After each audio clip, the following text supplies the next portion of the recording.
Hello guys, আশা করি সবাই ভালো আছো। তো আমাদের হঠাৎ করে প্রোগ্রাম হলো দীঘা ঘুরতে যাওয়ার, তাই আর দেরি না করে ফ্যামিলি নিয়ে সোজা বেরিয়ে পড়লাম দীঘার উদ্দেশ্যে। যদিও আমার ব্লগ করার অভিজ্ঞতা নেই, তবু করছি, ভুল হলে একটু ম্যানেজ করে নিও এবং ভিডিওটি শেষ পর্যন্ত দেখার অনুরোধ রইল। তো বাড়ি থেকে বেরিয়ে আমরা একটি টোটো নিলাম এবং রওনা দিলাম স্টেশনের উদ্দেশ্যে, এবং গল্পের তালে তালে আমরা ফাইনালি পৌঁছে গেলাম স্টেশনে। যদিও ট্রেন আসতে লেট ছিল, তাই আমরা স্টেশনের বাইরে অপেক্ষা করছিলাম এবং সাথে একটু মস্তিও। এরপর ট্রেন আসার সময় হতে আমরা টিকিট কেটে ঢুকে গেলাম স্টেশনের ভিতরে ঢুকতে ঢুকতে আমাদের একটু ভিডিও করে নিলাম। এখানে আমার কোলে যাকে দেখতে পাচ্ছ, এই হলো আমার ভাগ্নি, নাম হলো মিষ্টি এবং দেখতেও খুব মিষ্টি। তো কিছুক্ষণ স্টেশনে অপেক্ষা করতে করতে ফাইনালি চলে এলো আমাদের ট্রেন। এরপর আমরা আর দেরি না করে ঝটপট উঠে পড়লাম সেই ট্রেনে। এরপর ট্রেন চলতেই আমি একটু হালকা পোজ দেওয়ার চেষ্টা করলাম। এরপর কিছু সময় পার হওয়ার পর হালকা করে কিছু খেতে ইচ্ছে করলো, তাই আমরা অল্প করে মুড়ি বের করে মাখিয়ে নিলাম এবং সবাই মিলে একটু করে খেয়ে নিলাম। আর দেখতে দেখতে পৌঁছে গেলাম ফারাক্কা ব্রিজে। তাই ভাবলাম ট্রেন থেকে একটু ভিডিও করে নিই, কিন্তু রাতের অন্ধকারে ফোনের বাইরের দৃশ্য খুব একটা ভালো আসছিল না, তাই যতটা আসছিল ততটাই ভিডিও করে নিলাম।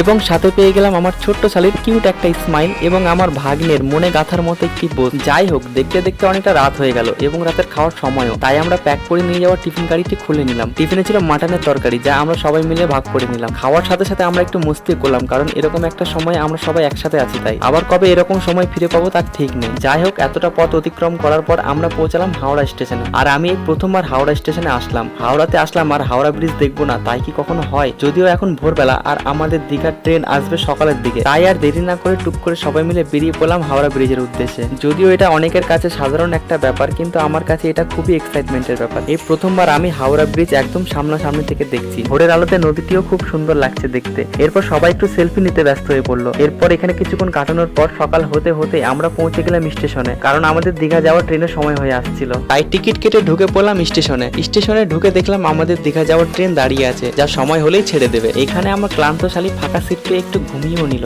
আমরা সবাই ক্লান্ত ছিলাম, তাই আর হাওড়া থেকে দীঘা যাওয়ার পথে আর কোনো ভিডিও করিনি। এরপর ছিল আমাদের ট্রেন থেকে নামার পালা। যাই হোক, ফাইনালি আমরা দীঘা স্টেশনে পৌঁছালাম। পৌঁছানোর পর ট্রেন থেকে নামাটা খুবই কষ্টকর ছিল, মনে করতে পারো অনেকটা চ্যালেঞ্জের মতো, কারণ স্টেশন জুড়ে ছিল প্রচন্ড ভিড়। তবুও কষ্ট করে আমরা নামলাম। এরপর আমরা প্ল্যাটফর্মের রাস্তা ধরে স্টেশন থেকে বেরোনোর রাস্তার দিকে এগোতে লাগলাম। পাশে লক্ষ্য করলাম দীঘার জগন্নাথ মন্দির, আমরা স্টেশন থেকে দেখতে পাচ্ছি, যা দেখে সত্যি আমি খুবই খুশি হয়েছি। এরপর স্টেশন থেকে বেরোনোর আগে দেখি হঠাৎ করে বৃষ্টি চলে এলো, যার কারণে আমরা স্টেশনে কিছুক্ষণ থেকে গেলাম। এরপর মজার একটি ঘটনা ঘটলো। যখনই আমরা রাস্তা ধরে এগোতে যাই তখনই বৃষ্টি চলে আসে, এবং যখনই আমরা কোথাও থেমে যাই তখন বৃষ্টি থেমে যায়। তারপর এইভাবে চলতে চলতে আমরা স্টেশন থেকে বেরিয়ে যাই। এরপর আমরা সবাই মিলে একটি রুম ভাড়া করি, যা আমাদের কাছে নিয়েছিল 2 দিনের জন্য প্রায় 4,500 টাকা। এরপর আমরা আমাদের রুমে ব্যাগপত্র সব রেখে ড্রেস চেঞ্জ করে ছুটতে লাগলাম সমুদ্রের দিকে। এভাবেই আস্তে আস্তে আমরা সমুদ্রের দিকে এগোতে লাগলাম। আমিও খুব এক্সাইটেড ছিলাম প্রথমবার সমুদ্র দেখার জন্য। সমুদ্র দেখার পর মন প্রাণ সব যেন জুড়িয়ে গেল। সেখানে প্রচন্ড জোরে বাতাস বইছিল এবং অনেক পর্যটকরা সমুদ্রে স্নান করছিল। তাদের দেখে আমার উৎসাহ প্রচন্ড পরিমাণে বেড়ে গেল। আমি আর অপেক্ষা করতে চাইছিলাম না, তাই আর দেরি না করে ঝটপট করে নেমে গেলাম সমুদ্রে। প্রথম দিন আমাদের কাছে ফোন জলে নিয়ে যাওয়ার কোনো সেফটি ছিল না, তাই পরের দিন ফোনের জন্য একটি ওয়াটার প্রোটেক্টর কিনে নিয়েছিলাম। এখন যে ভিডিওগুলো দেখছো, এগুলো সব পরের দিনের। সমুদ্রের মধ্যে আমরা সবাই মিলে প্রচন্ড মজা করছিলাম। যেহেতু ফোন ওয়াটারপ্রুফ না, তাই ভয়ও করছিলাম যদি কোনোভাবে ফোনে জল চলে যায়, কিন্তু তবুও মস্তি কম ছিল না। এখানে ক্যামেরার সামনে আমার দিদি ও ভাগ্নে প্রচন্ড মস্তিতে। এখানে সবাই মিলে আমরা কয়েকটা সেলফি নিলাম, সাথে একটি ভিডিও করলাম। এখানে আমার ভাগ্নেও একটু পোজ নেওয়ার চেষ্টা করলো। এখানে আমার মিষ্টি ভাগ্নি বেশি জলে যেতে পারবে না, তাই ডাঙাতেই খেলা করছে। এখানে ডাঙার দিকে এসে সবাই যেন খেলা করছে। আমিও জল থেকে উঠে এসে এদের খেলাগুলো দেখছি। সবাই যেন তার নিজের নিজের ছোটবেলাতে ফিরে গিয়েছে। সবাই নিজের নিজের মতো খুব আনন্দ করছে। এখানে দেখতে পাচ্ছি আমার দিদি বালু নিয়ে কিছু একটা বানাচ্ছে। কাছে গিয়ে দেখি এটি তো একটি শিবলিঙ্গ। এদিকে আমার জামাইবাবু নায়কের মতো ফিল নিচ্ছে। যাই হোক, দেখতে দেখতে অনেকটাই সময় পেরিয়ে গেল। সমুদ্রে স্নান শেষ করে আমরা রুমে ফিরে গেলাম এবং দেখতে দেখতে সন্ধ্যাও হয়ে গেল।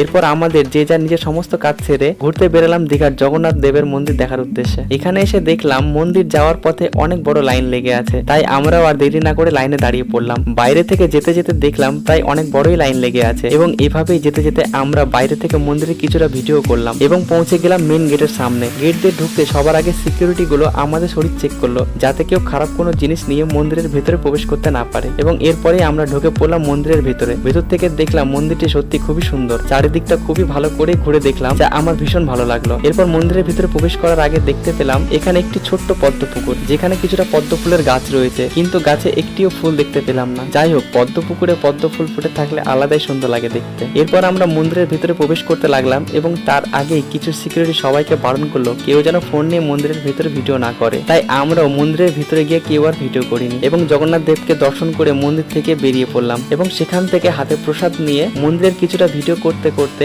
আস্তে আস্তে এগোতে লাগলাম বাইরে যাওয়ার পথে। যাই হোক, তোমাদের কাউকে জগন্নাথ দেবকে ভিডিও করে দেখাতে পারলাম না, তাই তোমরা যদি কেউ মনে করে থাকো তাহলে তোমরা এসে নিজেরা দর্শন করে যেও, আশা করি খুব ভালো লাগবে। এরপর গিয়েছিলাম আমরা ওল্ড দীঘাতে। সেখানে গিয়ে দেখলাম ওল্ড দীঘা নিউ দীঘার থেকে অনেক বেশি আকর্ষণীয়। সেখানে গিয়ে কিছু ঢেউয়ের স্লো মোশন ভাবে ভিডিও করলাম। এরপর আমিও কিছুটা পোজ দিলাম, জানি না কেমন লাগছে দেখতে। সাথে আমার ম্যাডামও কিছু পোজ ট্রাই করলো।